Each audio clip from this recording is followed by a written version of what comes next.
everyone, and welcome to So Very Wrong About Games, a board gaming podcast about board games.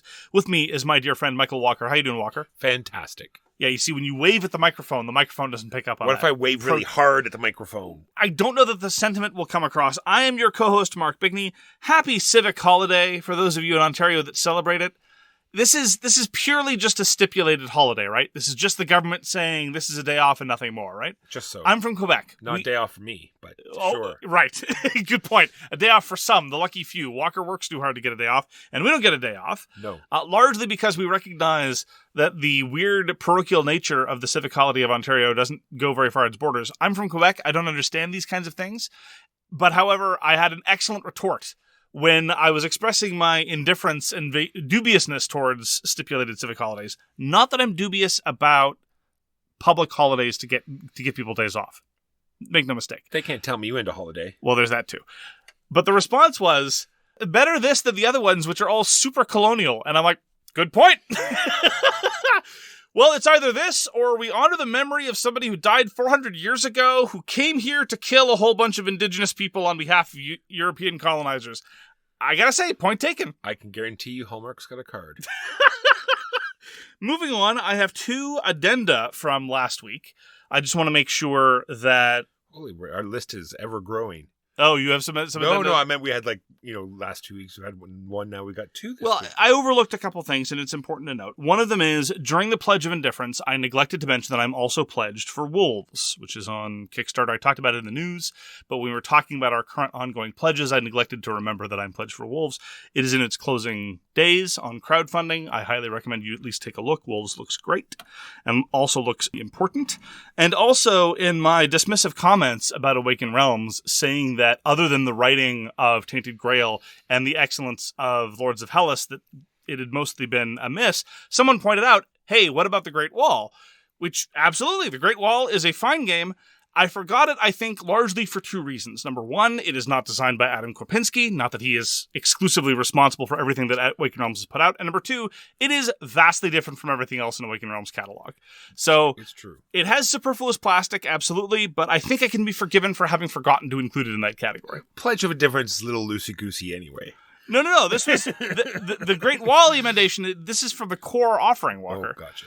The loosey-goosiness of Pledge of Indifference, I mean, after all, it is born of indifference, naturally, but I'm not indifferent to the Wolves. Anyhow, this is a board gaming podcast about board games. We're going to talk about the game we reviewed last year, the as-yet unnamed retrospective intro segment, the AYURIS. We're going to talk about the games we played last week, the news, and why it doesn't matter.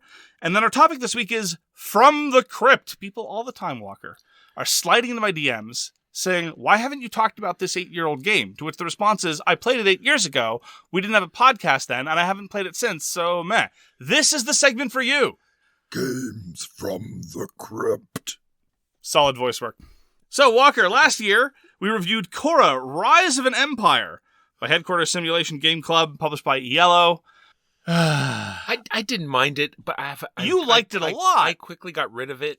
And have not... Vindication! Have not looked back. It was one of those games that struck me as so boring and pedestrian that I was borderline offended. Okay, that's a little extreme. You definitely liked it more than I did at the time, and clearly you still like it more than I did now, even though you've kind of cooled on it. The only time I've thought about Khôra, Rise of an Empire since then has been on occasion you see it on best of end-of-year lists, and I would get disgusted all over again. Khôra it definitely falls into one of those categories of so bland as to be offensive. It goes way past forgettable and straight on into making me angry. I'm getting worked up talking about it once again. Could it be tracks, Mark? Could it be like the tracks That's part of it. That have tracks that are on tracks? But what else is there of the game? It is the entirety of the game is going up very tracks. Interesting cards. They're sort of really building up a dice in Khôra? pool. Interesting rolling those dice, Rolling the dice was the most fun, because you get to, little dice are inherently fun. You get to roll the dice, you get to see them roll, and then you had to return to the actual game, which was unfortunate. And that was Khôra.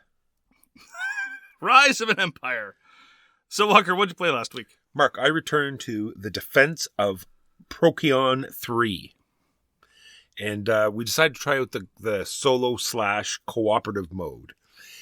And it's a lot like this is designed by David Turczi and published by PSC Games, and it's much like I've been talking to you about the Catacombs solo cooperative mode. It just seems to be too much to worry about. If you're doing, for solo playing, yes. If you're going to be there by yourself, then for sure the cooperative mode would be for you. But if you're playing with two people, you're better off just two-handing the two sides. And that's what we're going to do next time. It's just too much work. It's the wording is a bit odd. It's a bit ambiguous. It's a little too much to do for the sake of what? So what sides does one play in the co-op version? You play the humans in the co-op version. And how are the aliens automated? They have 2 decks, and you flip up a card. For the spaceships, it'll be like, what is, the danger zone, and you have to sort of figure out what the danger zone is. Oh boy, yeah. And then they start, streaming in there. It seemed almost impossible. I felt bad for Huey. It seemed almost impossible. In some cases, there's like 10 gas clouds in certain areas. And wow. I don't know how we're supposed to do anything about that. And whereas the other side, my side, just seemed so much easier. And really? I'd killed the queen in the second turn. Wow. Yeah, it was very odd. And we just stopped. We did about 4 turns. It was like, this is not sure fun. And next time, but what it did do is lock down that we enjoy the systems. We see the vision of what this game is, and we want to go back to it, and we're just going to two-hand it next time. I see. Yeah, David Turczi's solo modes, he's done a couple, I want to emphasize, that I really quite enjoy. I think the original solo mode for Anachrony was really quite good in its cleverness, in its evocation of some of the gameplay of the core game, and ease of application, which are 3 things that I do not typically associate with many David Turczi solo designs. The worst solo design I think I've ever played was the solo version for Blitzkrieg World War II in 20 minutes, which takes this beautifully simple worker placement game full of tension and interesting trade-offs and risks, and it makes the solo application at least 5 times as involved as your own turns. And I was almost amazed at how it could sully such a beautifully simple design. I think at that point, if that's your best version of a solo mode, you then shrug and say, well, not every game needs a solo mode. But of course, marketing decisions are what marketing decisions are. I will also note, just to cap this off, David Turczi recently revealed on Board Game Geek that actually he is frequently credited as the only designer of a solo mode, when in point of fact, he's kind of the head of a design team that builds solo mode. So when I say that he made a good one here and a bad one there, I can't know for certain whether it was David Turczi himself or him in conjunction with other people, or whether it was like our joke about Eric Lang at various years of at Simon. He was just wandering through the hall at the right moment and they decided to slap his name on something. I don't know. It could be any number of these things. That and the solo mode for Imperium, not the Contention, not Dune, but the Civ game, the Civ card deck builder with him and Nigel Buckle. Solo there is really quite good, absent the typos in the manual, of course. Well, I don't want to breeze past the Catacombs solo mode either. Sure. The sort of camp. It comes with a campaign. Anyway, there's something called the Red Box for Catacombs. Catacombs is the dexterity flicking dungeon crawling game, and the Red Box has solo mode or cooperative mode. And once again, like I said, it's just too much. It's tons of tokens and tiles and where to place, and the monsters don't have line of sight and they don't actually flick or anything. They just have templates. It just seems so much work, and it just doesn't make sense just for someone just to run the bad guys. I'm going to take a look at it because I find solo and co-op dexterity games fascinating from a design perspective. We talked about this earlier. There's Flick 'em Up Dead of Winter, which is beautifully brilliant in terms of the way it manages the zombies. It's evocative, it's simple, it's tense, it's really, really well done. A long story short, you take all the zombie figures and you dump them into what would be a dice tower were it not for the fact that it's dealing with figures. And anybody that gets knocked over takes wounds, and where the tower gets placed is a function of how close you are to zombies, and so it's a function of how much noise you're making and how close you get to enemies. It's great. There's also Flick Wars, which was an interesting asymmetric miniatures game, dexterity game, which also had a pretty good AI system that worked exclusively on the basis of rulers. Like, this unit will move a certain number of rulers towards the nearest target, and then if it ends within a ruler or something, it will do a damage. Done. Easy to apply, very simple. Anyway, I'm curious to read the rules because I've definitely gotten a vision from your repeated descriptions of the Catacombs solo rules of something that would not be worth trying, but I'm curious just to see how they executed it from a conceptual level. Like I said, once again, if solo games are the only thing you can do, then yes, that would be the way. But even if I were doing Catacombs solo right now after reading just halfway through You'd those both sides rules, it. and I would just play both sides. Yeah. And because I'm the kind of player that I wouldn't, wouldn't tip my, it wouldn't make any Right. sense. I would just have fun doing the dexterity part. Of course. And, yeah. Eminently reasonable. And that was the Defense of Procyon 3 and the new Catacombs Red Box. I got to play Snapships Tactics. I have been waiting for Snapships Tactics ever since I saw the toy line in an American Target. That's how they pronounce it. They pronounce it Target. It's a very sophisticated place. You're probably underdressed for it. Very fancy. It's very exclusive. At the Target, it's basically... I didn't do Lego when I was a child. I did Constructs. And Constructs was much simpler than Lego. Much less flexible in terms of making intricate designs. And that kind of suits my sort of plodding nature. And Snapships is basically at that level. It has these cubes. You slot together these cubes. You end up with basically the superstructure of a ship. And then you start grafting on all the bells and whistles and fins and wings and thrusters and weapons and stuff like that onto the thing. And that was the toy line. I saw the toy line. I was like, ooh, this looks great. And then I saw that very clearly the size of the ships were like 15 centimeters wide sometimes, so not in scale with anything that I do as a miniatures gamer at all. So I always kept it in the back of my head as maybe a cool toy to have at some point. And then they decided to make a game out of it, and indeed the distribution model is fascinating. Look, I have no idea whether they made Snapships Tactics out of a genuine enthusiasm, as a desire to grow the line, as a desire to move dead stock, or any number of the above. But going forward, this is a very interesting distribution model, because what you do and what I got in my Kickstarter pledge, aside from the base box, was here is the toy in the same packaging that we send it out to Target or any number of other big box stores. And separate from that is a box of cards that turns the toy into a game piece. This is an eminently expandable line. Now, there's not really a whole lot of available other Snapships boxes that could be used in the game of Snapships as it currently, like, for example, there's a tank. There's a large dropship, and those aren't naturally suited to this style of game anyway. Anyway, let me set that aside. I'm enthusiastic about toys, as I think has been very clear, even from the context of the past few minutes of this single episode. Yeah, we might like toys. Remember, I think we talked about another game. Remember that did that? It was, they gave you the very interesting, fun toys that shot little missiles and had little string things that, lightsabers that you twist the figure and they'd hit each other. And they did the same sort of thing. It was like the bottom of the box was, hey, here's a toy that does stuff. Oh. And here's a whole game that you can use to play. I didn't know that those old super deformed Star Wars things did that. Anyhow, then there's the game itself. The game itself is surprisingly quite decent.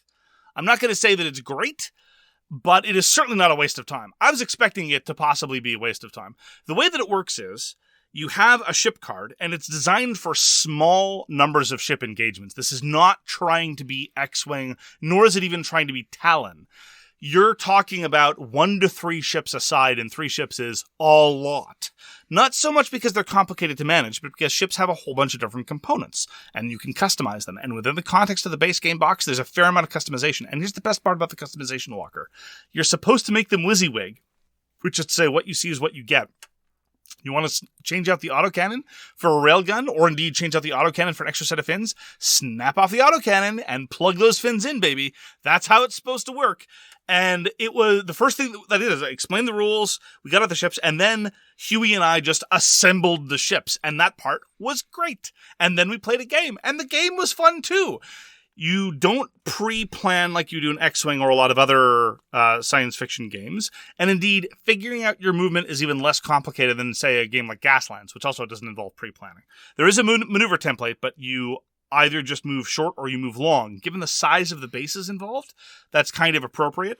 And sometimes collisions are a good idea, sometimes collisions are a bad idea. For example, one of the ships has these awesome blade wings, and it likes ramming things, and that part's great.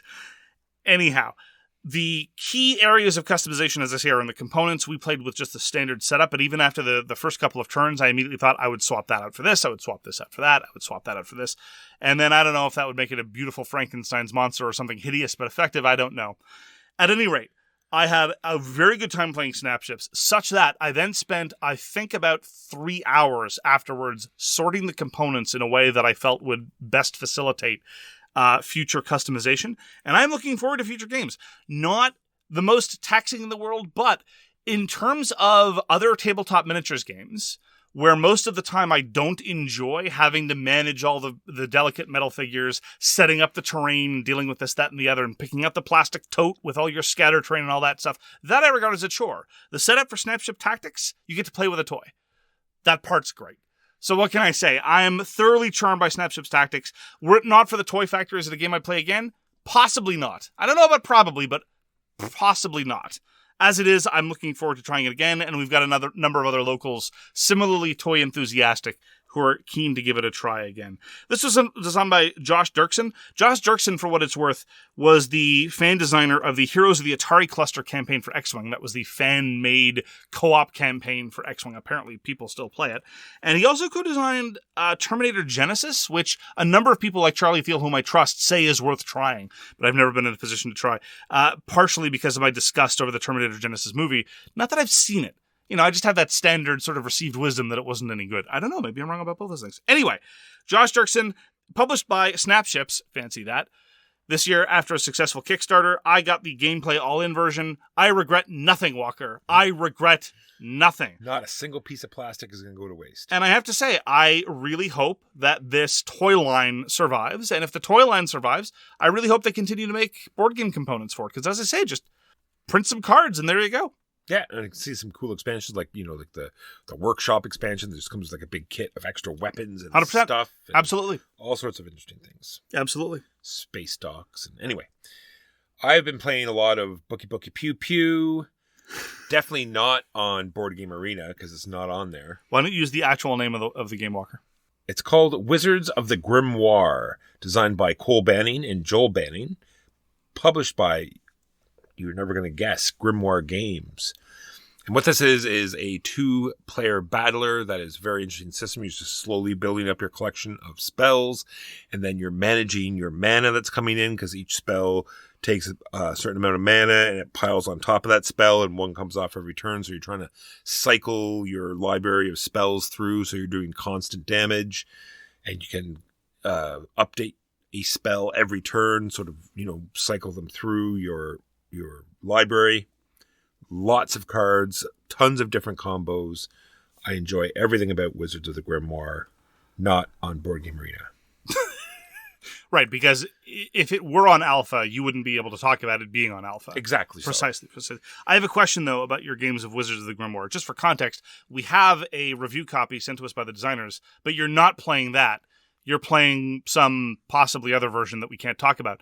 And in your games, have you ever seen a blowout or something approaching it? In other words, and let me even define what a blowout would constitute. Have you ever seen anyone win when the next player wouldn't have won in their next turn? Yes, just the game I just finished, actually. Great. Glad to hear it. Because after about half a dozen to a dozen games, collectively, we hadn't really seen in our local community, because there's a number of other enthusiasts about Wizards of the Grimoire, and no one had really seen it. And basically the response up till now had been, maybe it's not possible. Maybe the game is that mythical realm of too balanced, but who cares? It's great. That's right. Plays really fast, much even faster on board game. I mean, no, not on Board Game Arena. Yeah. I felt like something incredibly light, possibly stupid. And so I played a game of Super Fantasy Brawl. This is by Jochen Eisenhuth and published by Mythic Games. Anybody who's unfortunate enough to be on Mythic Games newsletter knows that they have been desperately flogging their games on sale for a long time. I had to unsubscribe because it's getting very, very tiresome. And anyway, they've been liquidating their Super Fantasy Brawl stuff for a while. And the fundamental card system of Super Fantasy Brawl is promising, and the fundamental victory system of Super Fantasy Brawl is actually quite good. Every turn you reveal a new objective, and every round the objectives cycle through. First, it's coming, but nobody can score it yet. Then it's worth a point, then it'll be worth 2 points for a while, then it cycles down to 1 point, and then it just leaves. And you have to be satisfying an objective at the top of your turn, like have more people around X space, have more people in your enemy's deployment zone. Stuff of that nature. And that part I really enjoy, because when you take a fundamental skirmish engine and you give it a plurality of different victory conditions, even if they're relatively simple in terms of area majority or area control, you can get a lot of mileage of that. QV Warhammer Underworlds. That was one of the best parts about Warhammer Underworlds. It wasn't just about kills. It was about a whole bunch of different possible victory conditions. In the context of Super Fantasy Brawl, they get a fair amount of mileage out of that because another callback to Warhammer Underworlds, you have a relatively small map, and so forcing someone to move a single hex can be very, very, very determinative. Unfortunately, the abilities don't really shake out to much of interest. The card play system promises a lot of diversity and a lot of interest, but it doesn't manifest. And so the fundamental round by round action is not as engaging as the systems could be otherwise. I think if they were willing to have the cards have greater effects, maybe greater combo effects, but then again, your card draw is so random, it would be difficult to really rest on that. It feels an awful lot like the worst randomness elements of a deck builder, in that you're just drawing 5 cards off the top of your deck, making the best of it, and then discarding all of them at the end of your turn. And sometimes that works just fine, but in the context of having interesting effects in a skirmishy system, I feel like it didn't really reach its full potential in the context of Super Fantasy Brawl. The miniatures are nice. What can I say? The components are good, but it's even by the standards of yours truly, who is perfectly happy to play even very, very silly and light skirmish games, it is very firmly in that category. I'm saying in world where Aristea exists, yes, it is hard to find a game in that sort of category. Oh, absolutely. No, Aristea is definitely best in class as far as that's concerned. It does all those things that I was talking about much, much better in terms of a variety of victory conditions, although it's more geographic in terms than conceptual, but nonetheless a variety, and a variety of characters and interesting card effects. But look, Aristea also has a relatively considerable upfront rules challenge in terms of processing how switches work and a variety of other things with the dice effects. Super Fantasy Brawl at least is much, much more transparent, so you can get started more easily. But as I say, it ultimately... I think I would actually be more happy with Super Fantasy Brawl if some of the structures weren't as good as they are. Like, the victory conditions are really, really well done, and there's so much potential in the card system that never really makes manifest. If it didn't have those flashes of greatness, I might be more happy with the final product. But as it is, Super Fantasy Brawl is not something I think I'll be going back to. I had played it previously online. One of the reasons why I went back to it is because on occasion, whenever I've played something exclusively online, I figure, well, did I dislike this just because it was the digital implementation? And in person, especially in the context of a minis game with the tactile element rather of a miniature, will I be more happy? I wasn't really. So that is Super Fantasy Brawl by Mythic Games. I got to play one of my favorite games of the moment, which is Autobahn, designed by Fabio Lopiano and Nestor Mangione, and published by Alley Cat Games. In this game, you're sort of building up the German freeway system right after World War I. It's World War II. Sorry, I said that during the stream. We streamed it. Really? Right after World War II. So the West is sort of blocked off, and...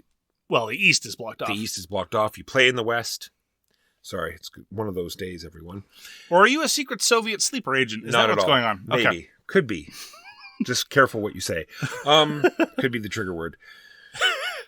Nectarine. Don't try to guess it, Mark. It would be very dangerous.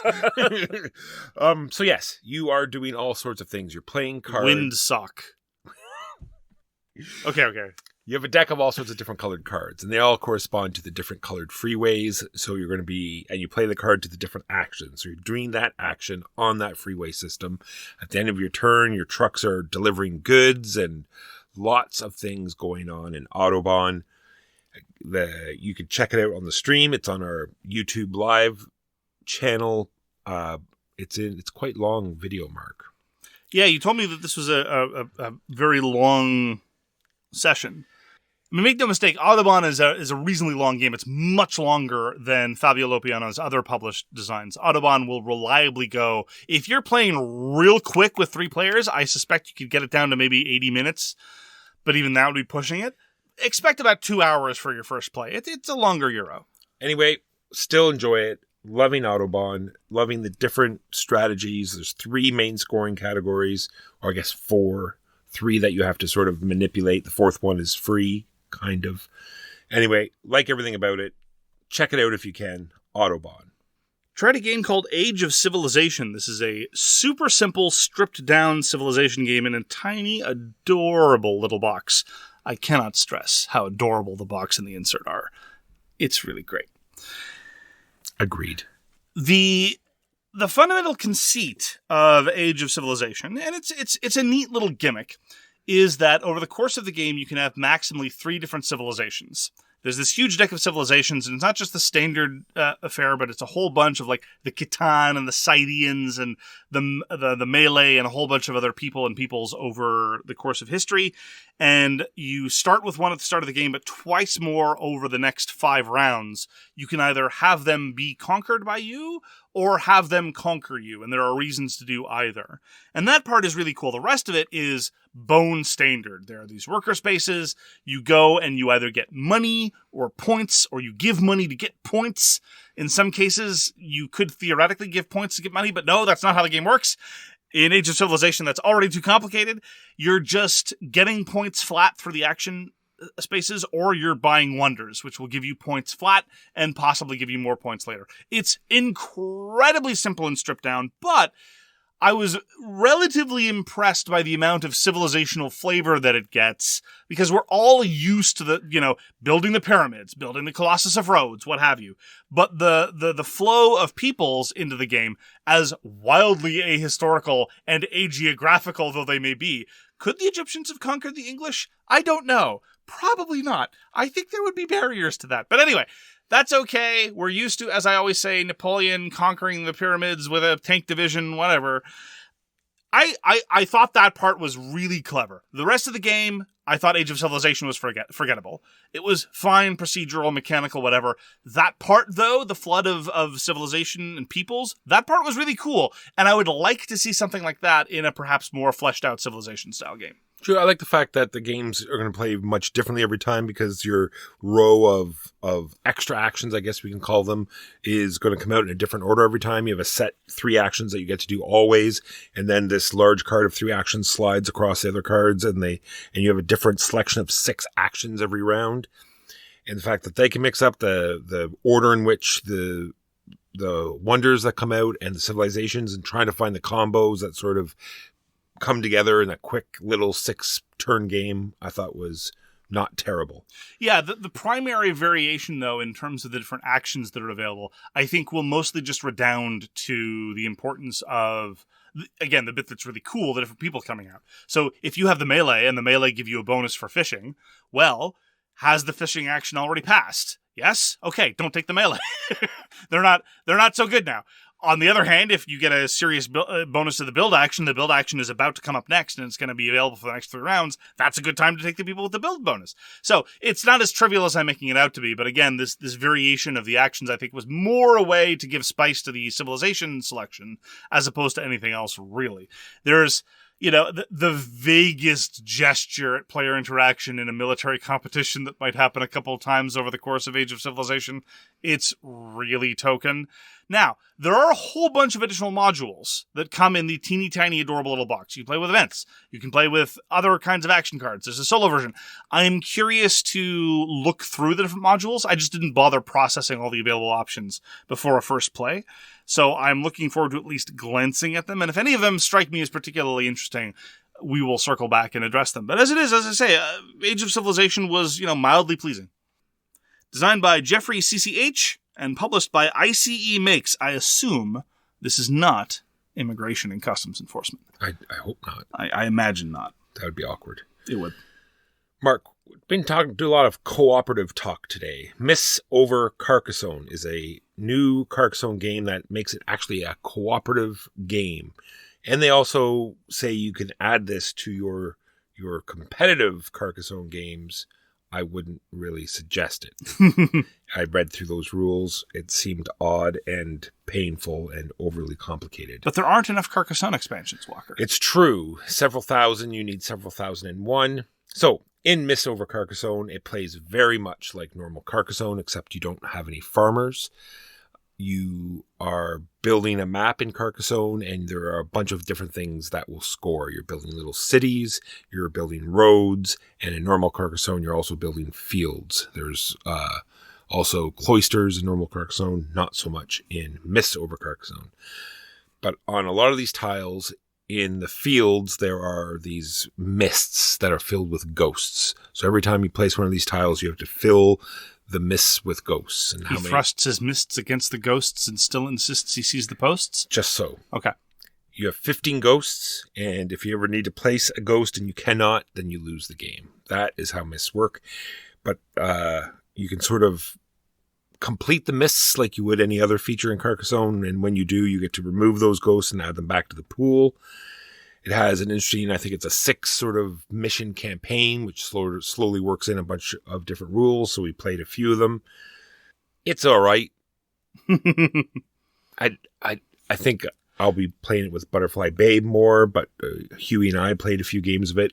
We'll see how it goes. You're not huge on original Carcassonne, though. I play it more than I want to.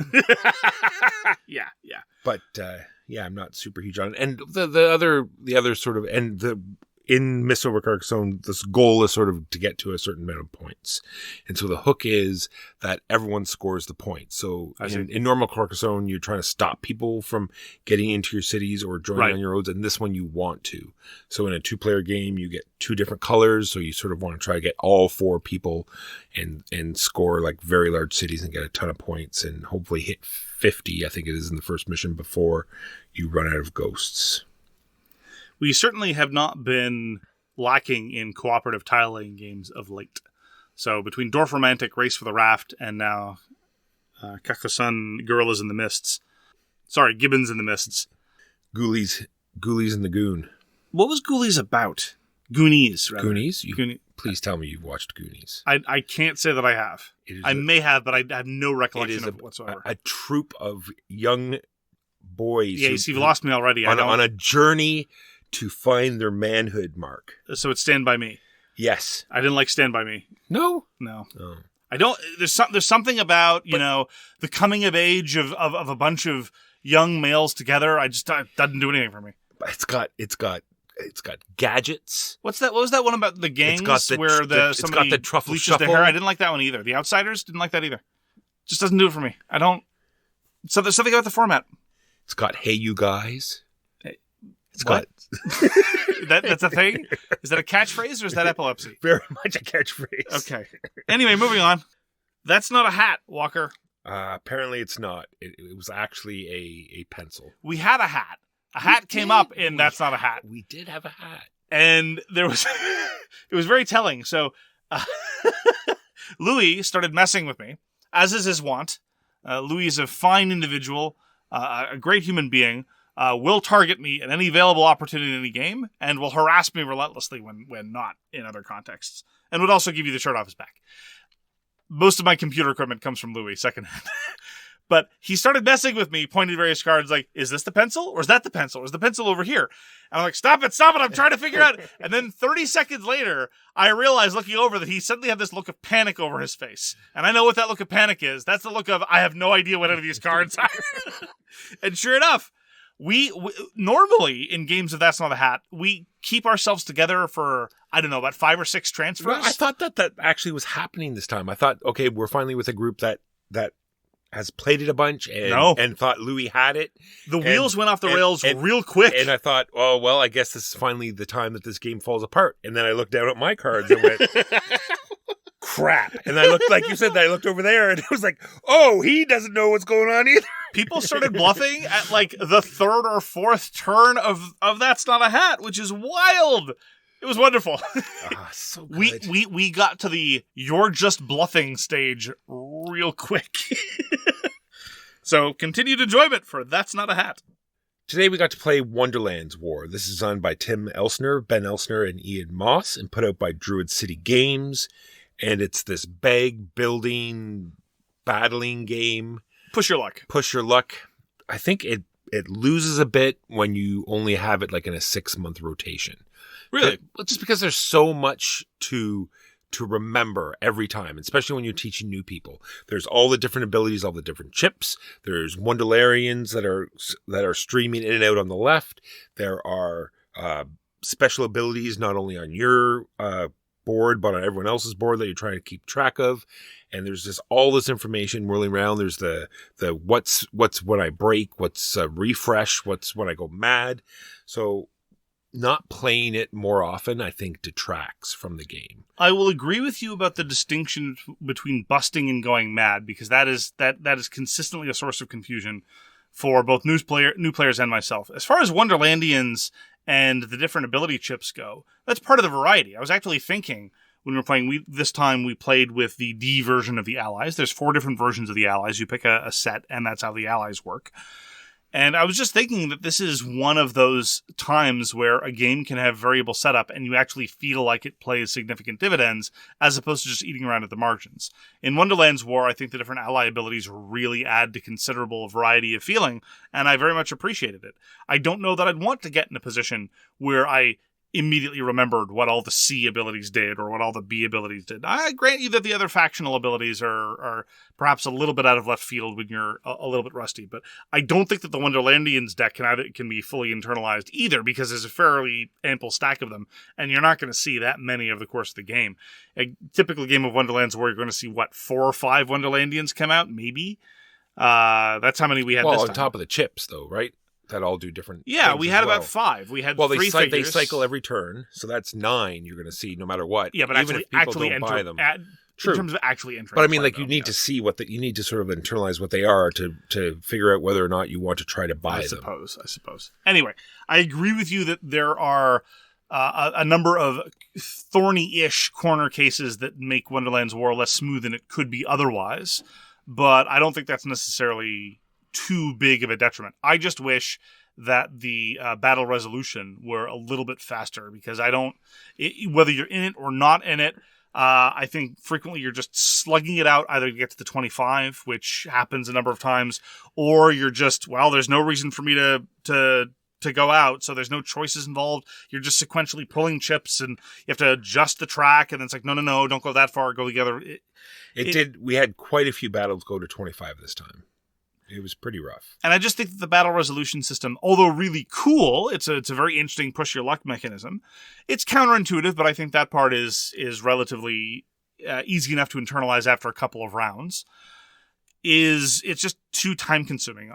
Ultimately, that's my biggest problem. I really enjoy Wonderland's War. I think it's an incredibly clever design. I think it's a very well realized theme with lovely components, and it's absolutely worth its playing time. But I think that if you could find a way to get everyone a little bit more disciplined in terms of the battle resolution, you could probably pull down from the 2-ish hours runtime of a typical game of Wonderland's War. And I would be happy if that could be done. I just haven't seen a way to do it. Agreed. Love Wonderland's War. So glad I picked it up. Will not be getting rid of it anytime soon. And I'm happy that you have it in your collection. And the figures have now been painted by Chip III. They're now very visually attractive. However, they're not quite as easy to spot from across the table by virtue of the fact that they've lost their bright primary color aspect. But alas, it would be churlish. Oh, they're just gray before. They're gray, just like the they were gray. Yes. Oh, I forgot that. Okay, well then, I'm clearly just wrong. True, and they're going to get an upgrade. No, I shouldn't say. I guess it is sort of an upgrade pack. Soon to be arriving will be rebalanced abilities. Rebalanced abilities for 2 of the main leaders. There'll also be rings that we can put on the Wonderlarians to show who they belong to. Oh, that'll be handy, yes. There'll be dedicated dice for your leadership level. And some new Wonderlarian cards, maybe? I've forgotten. It's been so long. Okay. We played a game of Agricola, specifically the Agricola 15th Anniversary box. And we've talked about Agricola a number of times on the game. This was Uwe Rosenberg's first worker placement game, arguably let me stress, before the actually crowd shows up. One of the first worker placement games. And it's aged real well. Still very tight, still very engaging, tons of toys through the occupations and the minor improvements. Just really a splendid model that's been very, very well supported over the years. However, I have a couple of gripes with the Agricola 15th edition. We ran out of a lot of different components. We played a 4-player game, and I will merely point out that in the original publication, and indeed one of the versions that I've got, it would go to 5 players, and had plenty of material for 5 players. The 15th Anniversary box, which I believe costs 2.5 kidneys, did not have enough components, even when resorting to multiplier tiles. We flat ran out of the ability to represent one of the key resources in Agricola. True, I think this is reflective of the C deck that we were playing. Quite possibly. But yes, agreed. It was a little unfortunate. It's a bad taste in your mouth when you have to start proxying things together. There are some people in the Agricola Cognoscenti who don't like the C&D decks because they're a little bit crazy. I quite liked the crazy. This was a very, very high scoring round. Across the 4 farm boards, there was one single solitary unused space. And that at least gives a certain amount of visual appeal. I like being able to look around and see a whole bunch of really well-developed farms with a whole bunch of just different animals and fields and stuff going on. Agricola's a joy, even when it's being tense, and it was very, like, the angst, the anguish, the feeling under the gun, while still... It's very much like Spirit Island, actually, in a way, whereby even when you're doing well in Agricola, you feel like you're on the precipice of great disaster. And that to me is a great kind of gaming experience. Again, the classic comparisons between Agricola and Caverna. Caverna is much more loose feeling. Agricola is much more tight feeling. I'm glad you brought that up, because I was going to bring it up as well. And I feel as though the exact opposite, because Huey and I played Caverna. Okay. As I was preparing for this today. All right. And it's kind of painful playing it on Board Game Arena, not because it's bad or anything, just because it's so good. Because when you play in real life, just like Agricola, you're constantly updating the board and reseeding all the spaces. And when this is done automatically for you, it's like, zoop, here's all your workers. Boop, there's the board all seeded for you again. It's like, oh. Because in Caverna, you're doing feeding every turn. In Agricola, it's every 3 turns until near the end, then it's every 2. Caverna is every turn. There's a harvest. Every so often, they'll say, okay, not this turn or only 1 per worker, but it's every turn. I strongly disagree. The number, the mere existence... That there is? I can show you the rule book. There is a harvest every turn. It's so good to interact with a good faith interlocutor like you, Walker. The existence of the wild resources, the fact that there's all kinds of resources that fall from the sky, the adventuring mechanism that just feels so strange and bizarre and nonetheless showers you in goodies so that you can always get whatever it is that you happen to need, as opposed to Agricola where you actually have to salvage your resources and sometimes you're just flat short of reed. And if you don't have the reed, you can't do the thing, as opposed to Caverna where there's almost always a recourse. Now, sometimes economies can get too tight. This is purely a question of preference. This is not even one of those times where I will try to assert that there's good game design and bad game design. I prefer a tighter Euro experience because I think that it increases the player interaction and it increases the tension and it makes me feel like I'm further away from a pure optimization puzzle, which at the end of the day, many games were down to. But Caverna, I'm curious about all those expansions that have been added to Caverna. I'd be willing to try them. But... More on that soon. Right? Oh, well. Because... And is soon now? Yes. No, okay. Almost soon. How soon is now? Soon. Mr. Smith. But that could also be reflective of the fact that we just played the seed deck again, which made feeding not so tight as usual. That's true, but nonetheless, people were still desperate for wood, desperate for reed. Oh, yes. I'm not saying the other parts, I'm saying the feeding part. That's okay, sure, absolutely. Yeah, no, feeding our families in this session of Agricola was not particularly difficult. Absolutely. That's Agricola. Specifically the Agricola 15. I do not recommend, honestly, personally, Walker can comment, he's the one who owns it. I do not recommend the Agricola 15 version. I think you're probably better off with the smaller box that still has tons of room for any expansion decks you want to get. I suppose. But this comes with all that really hard to get stuff, right? You're going to get all the fantasy decks and all the space decks and all those weird, hard to find expansions all in the box. It's true. Weird, I think, is the operative term. I much rather have the C&D decks. Those, I think, are much better. Still strange and still a little outre, but not nearly as bad as the fairies or the science fiction nonsense. And I honestly, I miss the original version, which went to 5 players.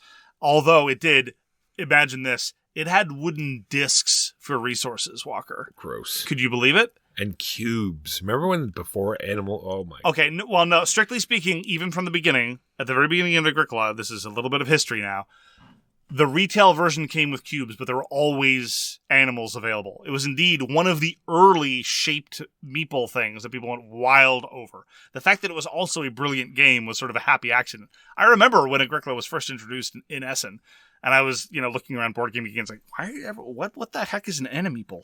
And people were losing their minds. So yes, there were versions of the original printing that had cubes, but the animeeples were always available, for the record. Those are the games we played this week. Now on to a brief break while we pay some bills. And we're back to So Very Wrong About Games. Now on to the news and why it doesn't matter. Mark, Gen Con just ended. This was the big Gen Con weekend. Yes. Oh, talk about exciting. This has got. Can you hear me shaking my head? No. Well, I was actually looking for games that people were talking about at Gen Con, and we've already talked about them all. It's not that we've played them all. I guess there are some games that we want to play there, but just this year there doesn't seem to be anything that's like standing out and jumping at me that I really have to have. I hear you. There are people I'd like to meet. True. But yeah, I agree with you in terms of actual products available. And Gen Con, as far as game conventions go, is very, very much commercially oriented in terms of glitzy booths. On that topic, I would like to issue another instance of a PSA inspired by Kellen from Board Game Barrage. And that is that you're going to be seeing a lot of people posting pictures of their Gen Con hauls. And I encourage you to be that obnoxious person and show up and ask them, how many of these did you buy? Because, and you know what? You'll be doing them a favor. Because according to the FCC, they have to declare which ones they bought. No, I'm serious. It's true. In all social media promotional posts, they are technically by law, and technically by law means in point of fact by law, required to disclose which ones were given away for promotional purposes. You're doing them a favor. You're keeping them away from the feds. Protect an influencer from the feds. Ask them which one they purchased. Do a good deed. Keep them out of jail. I would do this, except I have, true story, been blocked by some people for having asked this question. So I cannot do this on social media. Disclosure will save us all, Walker. So true. All right. Well, EVE Online. I have never played it. I had a friend that was famous in EVE Online. It's such a good story. I should have you on an episode of Bloat just to tell that story. It's true. We should get him to tell the story. He knows all the more specific. I can just tell you that. Anyway. Long story short, there's going to be a board game, EVE Online, the board game. There have already been EVE Online board games, actually. Have there? Yeah. I haven't tried them, but apparently they're very bad. Oh, well, this is going to be a new one. And it's by Titan Forge Games. They've done extremely popular games, such as ones I've never heard of. But they've done them. I went on their But they exist. No one can deny that they exist. It's true. At least on Board Game Geek. And just because I haven't heard them or played them doesn't mean they're not good. No, that's what it means, actually. They might be good. Mark, there is a game coming out that is sort of in the world of Maracaibo. It's Pirates of Maracaibo. This is designed by Ralph Bennett and Ryan Hendrickson and Alexander Pfister. And in their own words, this is much like Expeditions is to Scythe. This is to Maracaibo. Pirates of Maracaibo to Maracaibo. This is going to be published by DLP Games. They're hoping it's going to be picked up by Capstone here in North America. Go check it out. There is a page on Board Game Geek, and it should have more information soon. Guilty Gear, Walker. I've been playing a lot of Guilty Gear lately. Very badly. That's how I play fighting games. I play them very, very badly. I think for 5 hot seconds I was kind of okay at King of Fighters 13. But then those seconds ended, and now I'm just back at very badly. I think someday it would be great. It would be hard to control for the population, but I would really like to have a tournament of really crappy fighting game players and then see what happens. That would be interesting. Because there's some people, this is a digression, of course, who run fighting games online of fighting games that are so obscure that nobody there has played them. That's one thing, but the people who do that are still good at fighting games, and so I don't think that's... Anyway, Guilty Gear. Super strange, incredibly weird, but very compelling. There's going to be what is billed as the Guilty Gear board game. It's not really a board game. This is Season 7 of Exceed, Level 99's card game spin-off of BattleCon. It's totally Exceed. They're not really emphasizing that. I think they're trying to go for a more crossover audience. For example, EVO, the esports fighting game event, also recently has been going on, and they were demoing that at the Arc System Works booth.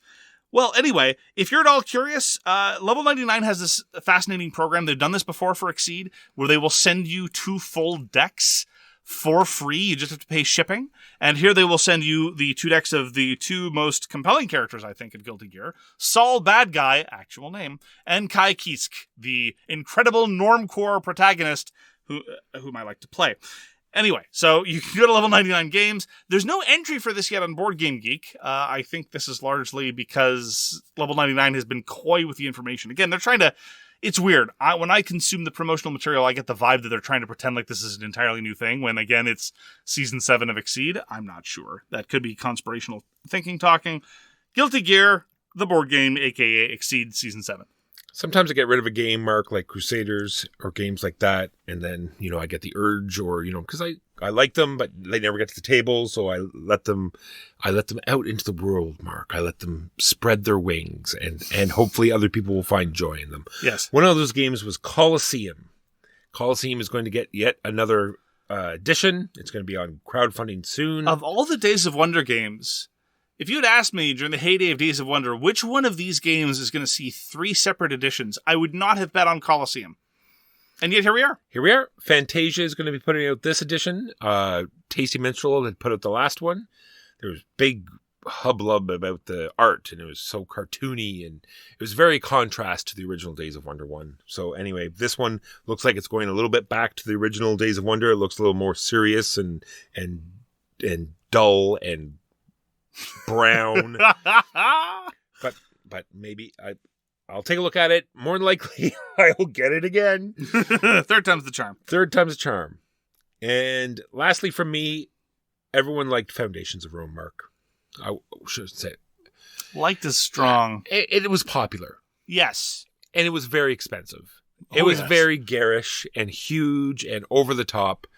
So they're now going to put out, Arcane Wonders is going to put out just a retail edition. Oh. All cardboard, but they're going to totally change the theme and the setting. Oh. It's going to be called Foundations Metropolis.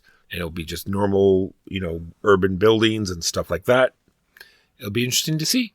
Are they going to have a new all cardboard edition, but still have a giant metal first player marker for no reason? That would be amazing. That'd be great. I'd love that. Finally, for me, again, on the topic of Gen Con, Gen Con has announced that it has made an arrangement to remain in Indianapolis, Indiana, up until 2030. Now, that's whatever it is. People have various thoughts about the appropriateness of Indianapolis as a city for much of anything, but it does have a good convention center. But this is in the context of Gen Con, for the past couple of years, issuing a variety of statements about how they really don't like how the state of Indiana is, say, criminalizing trans people, threatening librarians with criminal punishment if they put up quote-unquote banned books, a variety of bathroom bills, a variety of other ways to deny gender-affirming care from youth and even adults in some cases. There's a long list of deplorable things that have come out of the Indiana State House. And sure enough, Gen Con says, oh, well, we're very concerned. This is clearly rainbow washing. You can't express concern out of one side of your mouth and then re-up for another 6 years with the other. So this is clearly just talk. I'm not saying that we should therefore boycott Gen Con or what have you. It certainly doesn't make me eager to go to the state of Indiana. That's for sure. But I think we should stop letting companies like Gen Con get away with being able to express their disapproval when it doesn't amount to absolutely anything. And so it's a little disgusting in light of their even recent comments tut-tutting at the state of Indiana, and now they're going to re-up for this period of time. Clearly, their principles on this issue do not extend to even a slight modification of their business practices, and I think everyone should know that. That is the news, and as Walker would say, why it sometimes matters. Now, on to our topic. Our topic this week is, Walker, give us the voice. Games from the Crypt. Well, thank you very much. That was great. So, people all the time want to say, why haven't you talked about Game X on the podcast? Well, we had a hobby life before the podcast. We did. And although, as a result of the podcast, we chronicle and broadcast most every element of our hobby life, we don't necessarily feel the need to go back into the deep cuts that occupied our hobby life before the podcast. Until now! So, I've received some specific questions about some specific games from users, and so I figured if it was of interest to them, it might be of interest to other people. And as well, this might also be an opportunity, at least in my case, I don't know how Walker's going to be approaching it, to offer a glimpse into what we were like as hobbyists in the deep, dark years of just after the turn of the century and such, or even before that. Yeah, way back, Mark. There was the game. It was called Sticky Sticky Rock. It was designed by Gluck Gluck, published by The Clearing on the Left.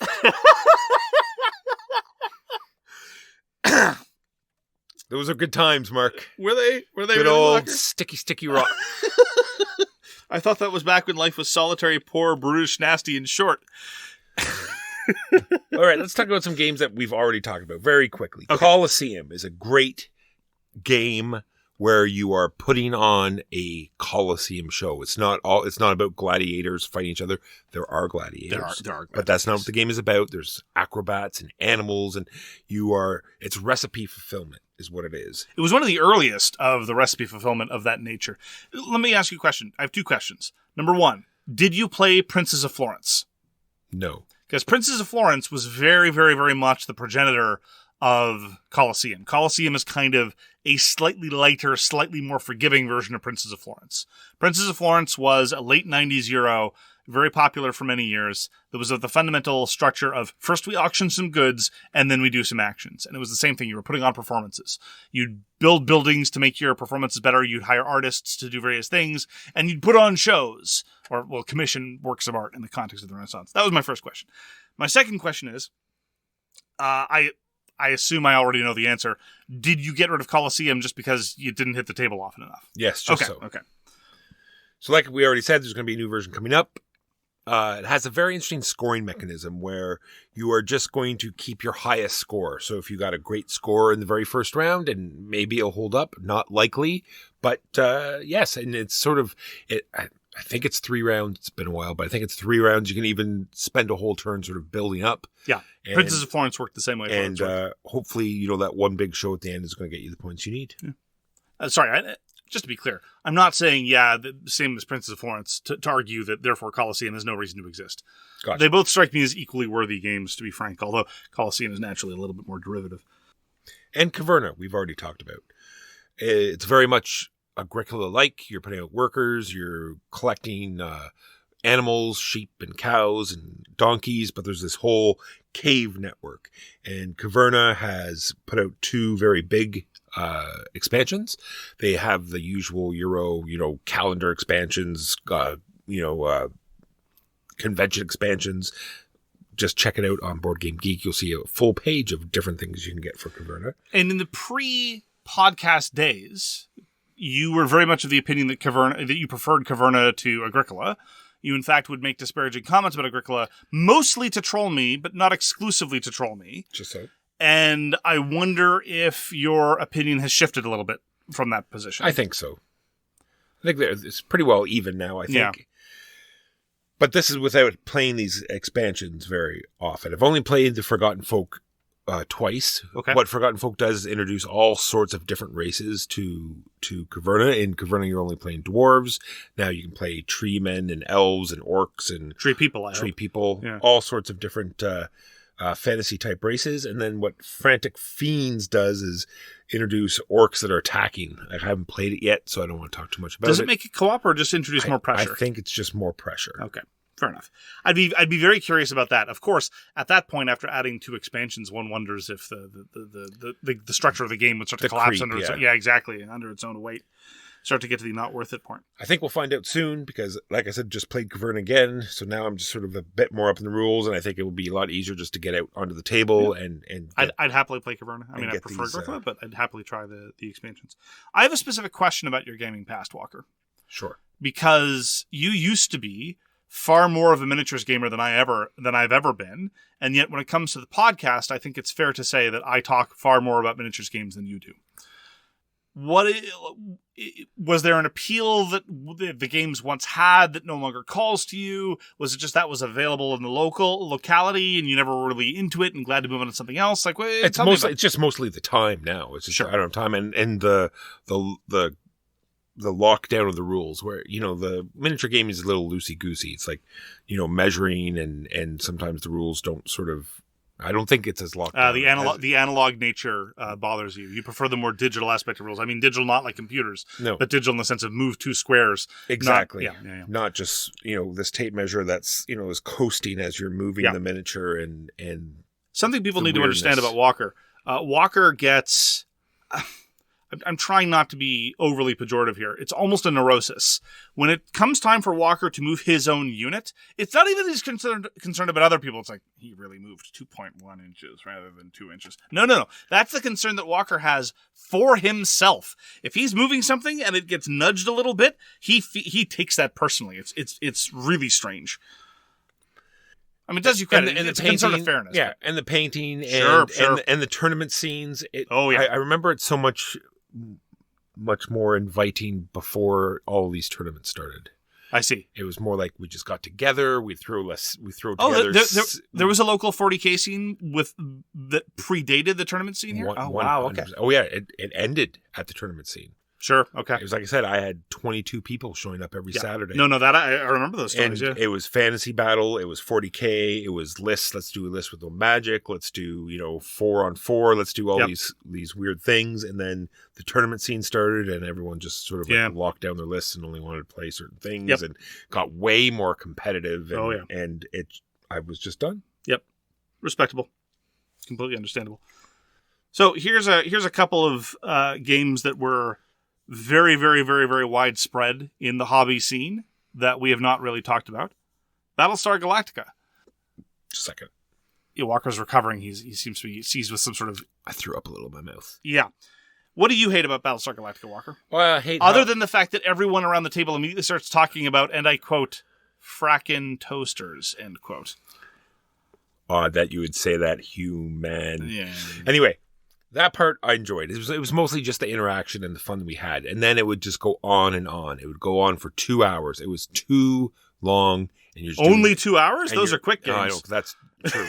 And you're just doing the same thing over and over again, throwing cards into a pile. It's like, oh, we lost. No. Yeah, it was just really long and really incremental. And the fundamental conceit of the card system I thought was really clever, but it was just run to death. And I also really didn't like how, in many instances, the trader became stronger after they revealed, not weaker. And so there was precious little incentive for them not to just go. It becomes more boring but stronger. And there was such a narrow path to take. Everyone was watching everyone else like, oh, that seemed vaguely suboptimal. To the brig with you, which was just an elaborated skip a turn mechanism anyway. And then it was changed into Dark Moon. And a lot of people, or initially Battlestar Galactica Express. That was the first version that I played. What was you've played Dark Moon at least a couple times, I remember right? it being all right. Yeah, that's mostly my impression. It's okay. It doesn't really capture all the good stuff of Battlestar Galactica, but it captures enough and is vast. I would much sooner play Dark Moon over Battlestar Galactica. It's a little more complicated than it needs to be, a little more procedural than it wants to be. But the dice system is okay, and the fundamentals are there, but it just doesn't really grab me. And you've played Unfathomable. Have you not? Have I? I thought you did. No, I haven't played Unfathomable. Oh, neither. I thought one of us did. No. I mean, I just didn't see... I saw that it was sufficiently similar to Battlestar Galactica, and I just didn't see the need. Yeah, I think it became massively popular because it came out at the same time the show did, and then... Yeah. It was one... Yeah. Well, it was during the heyday of Fantasy Flight when they were still publishing games. Speaking of the heyday of Fantasy Flight, is it Corey Konieczka. Corey Konieczka. Let's go on a Corey Konieczka journey. Oh boy. Do we have to? We do. All sorts of games that I used to play of Corey Konieczka. Descent, Journeys in the Dark 2nd Edition, Star Wars, Imperial Assault, Star Wars Rebellion. All of these games, Corey Konieczka was one of the designers. Of course, it was, like you said, in the Fantasy Flight heyday when they had a huge... swath of designers putting out tons of games. Yeah, Descent 2nd Edition was Kevin Wilson and Corey Konieczka, right? Descent was Corey Konieczka, Adam Sadler, and Kevin Wilson. Yeah. And I have kept all of these games. Sorry, did I say all? Yes, I have kept all of these games. Okay. I still have Descent 2nd Edition. Want to get back to it. They have this app with all sorts of different... campaigns on it, so you don't have to have a bad guy. These are all, not all, the Rebellion is not 5 against all, but right. These other two definitely came out as 4v1 games that have definitely fallen away in the... So I played Descent 3rd Edition, and I talked about it in the podcast. Interesting, but didn't really come together. I wish there was a version of Descent that had the scope and interest of Descent 1st Edition and didn't last 3 hours. Because I think Descent the 2nd Edition was one of those things that just went too far in the other direction. Just I move and attack, I move and attack, I move and attack, I move and attack. And I felt like all the good bits of Descent had just been stripped out. Do I want to play the first edition of Descent? No. Sorry, did I say 3 hours? Probably more like 4. And just, endless murder of kobolds and just churning through things. I really appreciate the structure of Descent 2nd edition, but I wish they could have preserved the gameplay of Descent first. And so the dungeon crawl itself has, for me, largely been supplanted by things like Street Masters. So I'm not really in the market for such things anymore. But for a while, when I was still bouncing around looking for a good dungeon crawl, I was absolutely bashing my head against the various Descents, wishing they could give me what I wanted. So Descent has that die roll that everyone hates where you roll an X and you just miss. Straight up miss, regardless of what items you have. And then Star Wars Imperial Assault came out where it was the opposite. A lot of characters had what they call dodge, and they could just dodge your attack outright. And rightly so, I think, that people just enjoyed that better. Sure. It's better than someone, dodge your attack, then you right out miss. Imperial Assault also has a huge app. I love what they did with the fact that they didn't put any of the main characters as a playable character. Yeah, they just show up. Yeah, they'd usually peek their head out, and give you some inspirational speech. Look, is that Han Solo? Oh, he's gone. Yeah, he'd run down the alley and you'd have to chase him. And very brief. I like the fact, that they didn't center everything around them. On the topic of silly skirmish games, I only played Imperial Assault the once. It was the skirmish mode. I was shocked at how decent I found it. Yeah, that was the other really cool thing about Imperial Assault is the fact that there was 2 game modes. You could do the whole campaign where it was, a group of heroes against the bad guy, or you could make up armies, and it was a very interesting. I played the skirmish game a ton of times, and you had this wide variety of different units you could take. Very interesting. Still own Imperial Assault. Will not get rid of it. Will play again soon, I'm sure. And last but not least, a game that I want to play with you soon, hopefully, and that is Star Wars Rebellion. This is very much compared to War of the Ring very often. It's a pseudo. They say, wow, you're really selling it. They say you can play 4-player, but it's really a 2-player game. You're sending the heroes on missions. The rebel base is hidden, and you're trying to find out where it is. You're moving troops around. There's an expansion for it that's supposed to clear up the combat and make it more interesting. It has been put into the box but never played. I did play the normal Rebellion quite a few times, so hopefully one day soon you'll hear old Mark complain how I subjected him to something so painful. Who knows? More Fantasy Flight from back in the day. This has been the most frequently requested game for comment, and that is Android Netrunner, which is to say the resurrected version of Netrunner. It was resurrected again by a fan community that then went legit, so that's interesting. I played Android Netrunner 2 or 3 times, and even at the time when I played it shortly after it was released in the teens. And my reaction was that, number one, it is interesting that this is a pure action efficiency game in the form of a deck builder in a deck construction game, rather than your typical combat trappings or things of that nature. That's potentially interesting. But I am not in the market for deck construction. Not my scene. Don't want to do it. It drove me away from Warhammer Underworlds, and it certainly didn't endear me to Android Netrunner. There are people in the Netrunner community who will swear up and down that by virtue of the fact that it is the second coming of all good things, that with constructed decks, it's just as good. I played with the anemic Fantasy Flight starter sets at the time. I didn't find them especially interesting, but I wasn't driven to I have no doubt that if it's your thing, it is absolutely your thing. Go forth and enjoy your Android. I have no interest. I think we're going to have to bite the bullet, Mark, and go and buy a couple of these new Underworld decks. Because the way they're doing it now. The new format, just, buy a deck and you play with that. No more deck building. Could be interesting. Maybe. For Netrunner, the problem was I played it several times, but it was always with people who have played it a lot. I think if I played it, if I had purchased it and it was me and one other person learning it together, I might have enjoyed it more, but it was just me getting beat down over and over again. Yeah, and there was never a local scene for it. Even the people that were heavy into it, there were just about 2 or 3 people that were heavily into it, and all they could do was play each other, and that was it. So in Kingston, there was never really an opportunity. Also, in the same universe, there was New Angeles, which I played once, thoroughly enjoyed. Very interesting negotiation game. 3 hours. I was about to say, you had a long time to consider whether it was good or not. Yeah, a 3-hour negotiation game. And I am self-aware enough to know that 3-hour negotiation games, very niche audience, right? So, for the people who thought that Sidereal Confluence was too quick and too simple, New Angeles exists. I thought it was very interesting. Now, I didn't think it was great, because the asymmetric scoring conditions could be very arbitrary and weird, and it suffered from a lot of the asymmetric scoring conditions that the games of this ilk have. You pull the identity of an opponent, and in order to win, you need to do better than them. So that's weird enough. But if you pull yourself, then there's some weird condition. But the problem is, if you're playing a game and you pull yourself, that increases the possibility of someone else drawing themselves.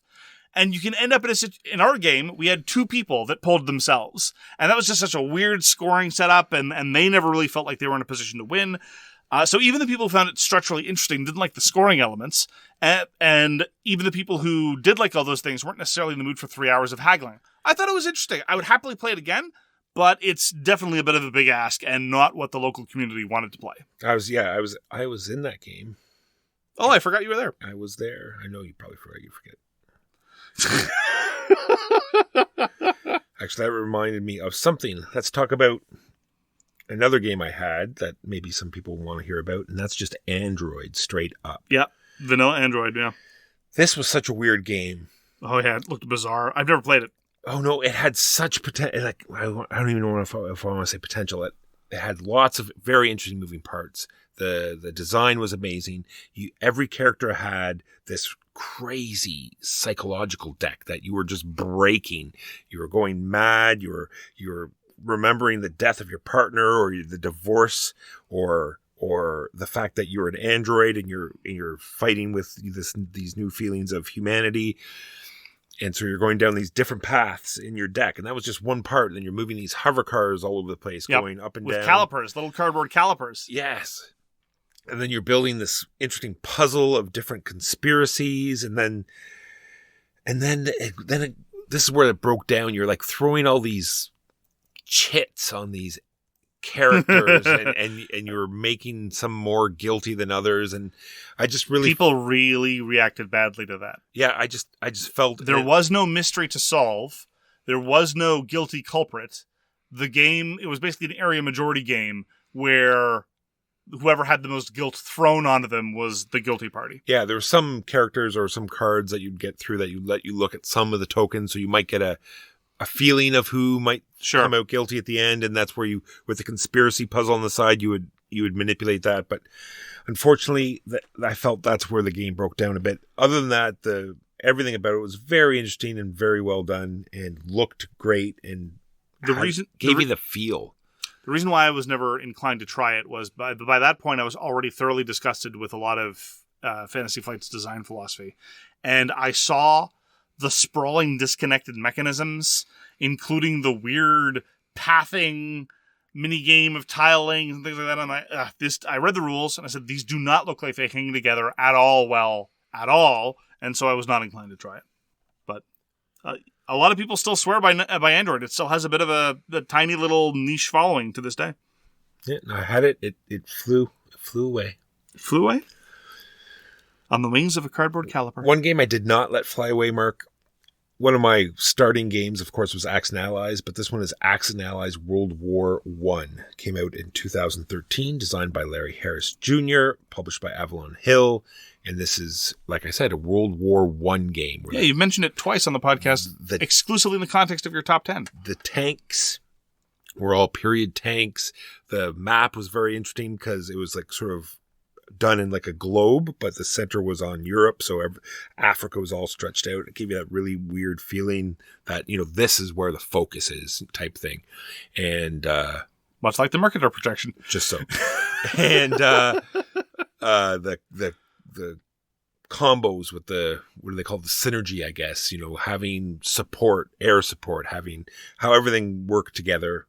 I think it was my favorite of all the Axis and Allies game, and I definitely want to get it to the table again. On the topic of war games, for a long time when I lived in Boston, I would do what I called war councils. Usually about once a month, have cucumber sandwiches, and have a whole bunch of people over for a multiplayer historical war game. Those are thin on the ground, relatively speaking, comparatively. And so we went through a number. A couple that we tried that we bounced off of. One of them is Sword of Rome. Really didn't like Sword of Rome. The CRT was wild. You could amass all the forces in the world and be opposed by a small amount of dudes, and that would get you a +1 modifier, and you might lose your entire army on a fluke roll. It was a very, very long game where combat losses could be disastrous, And the CRT did not support any of that. So, did not like Sword of Rome. We tried Here I Stand. Here I Stand was fascinating. We played it almost to the end. And then we got to the point where we'd all been fighting tooth and nail. The scores were really tight. And we're like, this is exhausting, but impressive. And then someone drew a card from the last era deck and said, this just gives me 2 points flat. And we're like, well, let's call it on that. And so... and scene. Yeah, so Here I Stand was fascinating. We never did get to try Virgin Queen. We had a day set aside for Virgin Queen, and then someone bailed 20 minutes before the start of the game. This is not pro-social behavior. The two that we played the most often, and I've mentioned them on the podcast, but not in the context of having played, was Successors. We played a bunch of Successors 3rd edition, still haven't played 4th edition, brilliant game, and the Révolution Française, which is a 6-player, heavily asymmetric game about the French Revolution. Super, super great. I did a video review of it for all the games are like or bad, but I haven't really talked about it on the podcast because every time I try to talk about it, Walker starts rolling his eyes. But it's a very strange, very dated, but brilliant and iconoclastic design from the 90s. So those are the games that cycled in and out of the war councils. 90s. That's not dated. You want dated? 1959. Okay. That's when Diplomacy first came out. And this is just like an all-day game. This is why this is something that doesn't come out. For those that don't know what Diplomacy is, it is a very... I don't want to say basic, but it is very basic, sort of very stripped down combat. It's like, I am pushing with my 1 and you are defending with 1. So they just bounce and do nothing. But, oh, look, this person beside the Austro-Hungarians has decided they're going to support. Yeah. And so now you have 2 to their 1. And so you are allowed to push in. And this is all done with very intricate, written orders. That must be everyone puts their orders in. I suppose not every group do they have to be intricate, but we just made that a rule because you could accidentally, in air quotes, not, write the orders properly, and therefore they did not. Okay. Well, that is one of the things you do in a game like that. When you've been caught, you can plead ignorance. Just so. So did you prefer it in person, or did you play any online? Do you have any thoughts? We did some online, but no, in person is definitely by far the best way to go. So I've done it both ways, and I have to say that I find virtues to both. In terms of a purity of vision, Diplomacy is hard to beat, right? It's just absolutely head and shoulders above a bunch of others. The thing is, though, that the all-day version I find grueling to a certain extent. It's kind of like New Angeles, right? After 3 hours of negotiation, Papa needs a nap.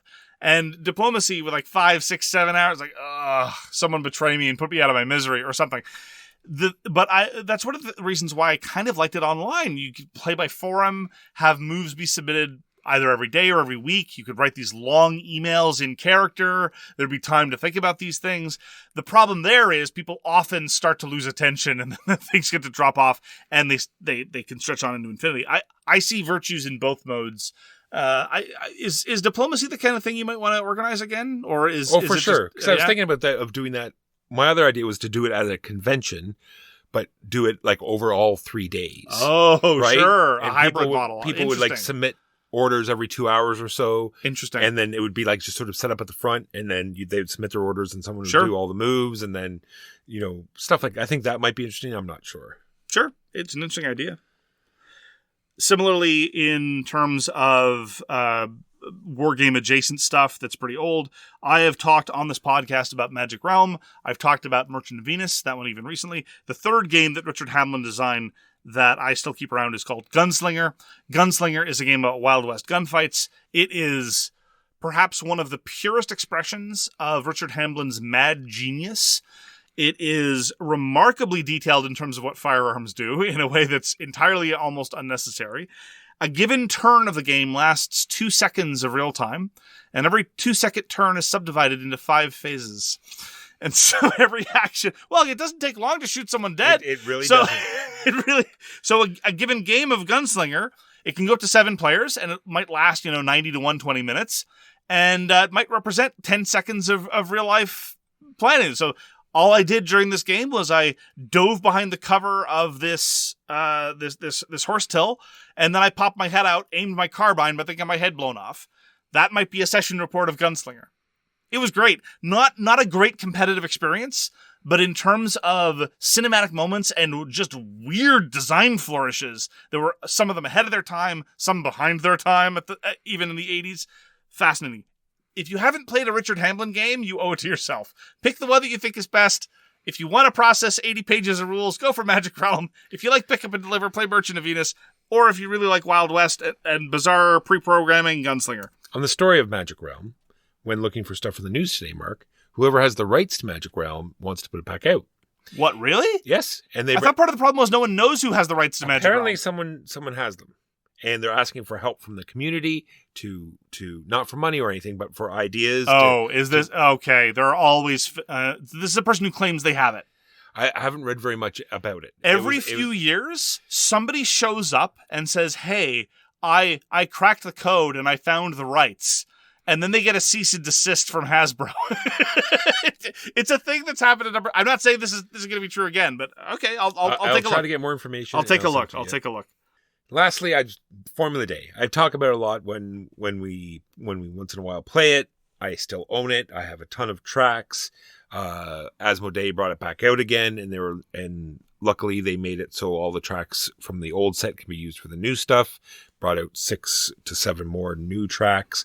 And the other side, they have like street racing, which makes it, I don't want to say silly, but more flavorful and interesting little side gimmicks on each track. I just really love Formula Day. It's a push your luck with fancy dice that don't have normal numbers on them. I guess the numbers are normal, but not normal in other dice. I'm familiar with irrational numbers. I'm not familiar with abnormal numbers. They don't all go down. They don't all start at 1. Right. The D30 is not 1 to 30. It starts at 20. And That's right. Yeah. Just so. So it's a very interesting push your luck game. I love it. We'll never get rid of it. Formula Day. 2 games that I used to play all the time in my pre-SVWAG hobby existence, but I don't really play much at all anymore for different reasons. One of them is Die Kuchfahrt zu Teufelsberg, which was much later released in English as Coach Ride to Devil's Castle. This was the big multiplayer, you've got more than 6 people together game because it predates the Resistance, it predates Secret Hitler, and at the time, the big alternative was Bang. I hate Bang. Or Red Dragon Inn. Or Red Dragon Inn. And so when Kuchfahrt came out, as we affectionately call it, we gave it a shot, and it immediately became the new group game, and I've played dozens of it. Now, it was designed by the designers of Dorf Romantic, the board game, and so when I saw their names attached to it... Let me just type in Kuchfahrt. I'm sure it'll come up. Yeah, no. But the reason why I don't play Kuchfahrt anymore is because the Resistance exists. They weren't the exact same game. It was a team-based game. You didn't know who your allies were, and so a lot of it was jockeying for that. But the Resistance is just cleaner and better, but Kuchfahrt was well ahead of its time, and it definitely dominated our group for a long, long time. I think I would now still prefer Bloodbound. Bloodbound is the more closer analog to conventional games. Anyway, and another game which is still in my top 10, I played this hundreds of times, one of the best games of all time, Lupin Louis. Despite the fact that locals like Dexterity Game, every time I've tried to get Lupin Louis to the table, they get that same look on their face that Walker has right now. I haven't even seen your box of Lupin Louis, so don't even try to say I have 2 boxes of Lupin Louis. Well, I've tried. There's been hostility and suspicion. I will play it anytime. Okay, all right, fine. I think you should know me. If it's a Dexterity Game, I will play it. Will you play by the tournament rules and be willing to get up off your seat? For sure. Okay, fine. All right, good. It's on. And since I have to mention another one because you talked about figuring out who your teammates are. Yes. Incognito. What another fabulous game. Yes. Didn't we? I think we talked about recently that it's going to get yet another reprint. So that's the plan. I still haven't played it in the original version. So all right. So if it comes back out again, be sure you're going to hear about it because I will grab it again because I love every bit of Incognito. You're trying to figure out who your partner is. Then once you do that, you look in the little book. It'll say, well, if Madame Zaza. You're Madame Zaza, and if Fiddlebottom is your partner, then you have to meet at the Storybrooke corner on the corner of Storybrooke and Wisterhoven, and and so you start heading there, and you got to hope that Fiddlebottom knows that you're Madame Zaza, and just all of a sudden in the middle of the game, you're going to say we win, and you're going to hope that person was your actual partner and all of those things. It's a great game. Anyway, Incognito. So that is a glimpse into our pre-podcast life. Of course, this cannot be comprehensive. There are indeed dozens and hundreds of games that we play that, if we haven't brought them up, they didn't rise to the level of salience such that we felt the need to address them here. You can assume that either we weren't interested or played them and thought they were fine. They're all trash. Well, no, we brought up some of the instances of things we didn't like, but there's a whole lot of people like, why haven't you played this? It's like, well, it was a mediocre Euro tableau builder 10 years ago, didn't feel the need. So there you go. So that's going to do it for this week for So Very Wrong About Games. Thank you very, very much for joining us. If you would like to get in touch with us, you can find all our contact information at sowronggames.com/contact. We are available on a variety of social media. We will read everything you send us, and we'll get back to you if we can. We hope to see you again soon. Please do take care. Peace! You've been listening to So Very Wrong About Games, produced by Michael Walker and edited by Mark Bigney. Special thanks goes to What Does It Eat for generously allowing us to use their most excellent song, FOS, as our theme. You can find them at whatdoesiteat.com. You can reach us by email at soverywrongaboutgames@gmail.com or on Twitter at SoWrongGames. Thanks very much, see you next time, and always, try to be right, but remember you are so very wrong.